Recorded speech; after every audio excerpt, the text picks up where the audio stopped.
जिल्ह्यात पूरस्थिती असतानाही धाराशिवचे जिल्हाधिकारी नाचगाण्यामध्ये दंग. जिल्हाधिकाऱ्यांच्या बेजबाबदार वर्तनावरून संतापाची लाट.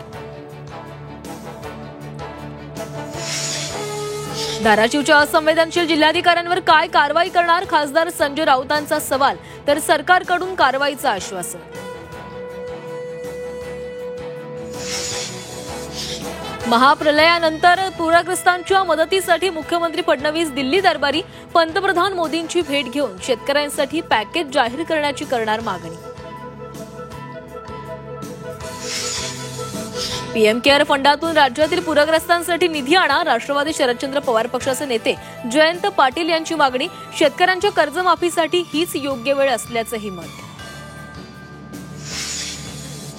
सोलापुरातील बार्शी तालुक्यामध्ये अतिवृष्टीचा पिकांना फटका. शेतकऱ्यांना नुकसान भरपाई देण्याच्या पालकमंत्री जयकुमार गोरे यांच्या अधिकाऱ्यांना सूचना.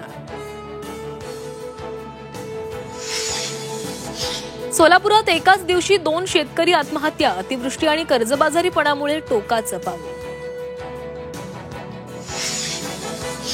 नाशिक शहर हत्येच्या घटनांनी हादरलं.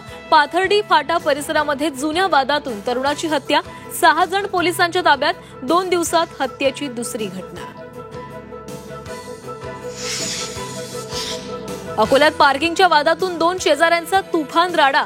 थेट तलवार घेऊन कारची तोडफोड. लेहमध्ये संचारबंदी कायम. हिंसाचाराप्रकरणी 50 जणांना अटक. जखमींची संख्या 80 वर. लेहमधील शाळा कॉलेज आजही बंद. डोनाल्ड ट्रम्प यांच्याकडून औषधांवर 100% आयात शुल्क लागू. 1 ऑक्टोबरपासून होणार निर्णयाची अंमलबजावणी. औषध कंपन्यांचे शेअर्स कोसळले. लढाऊ मिग विमानांना आज अखेरचा निरोप. चंडीगडमध्ये मिग विमानांची अखेरची गर्जना. हवाई दलाकडून हवाई योद्धाचा खास निरोप समारंभ.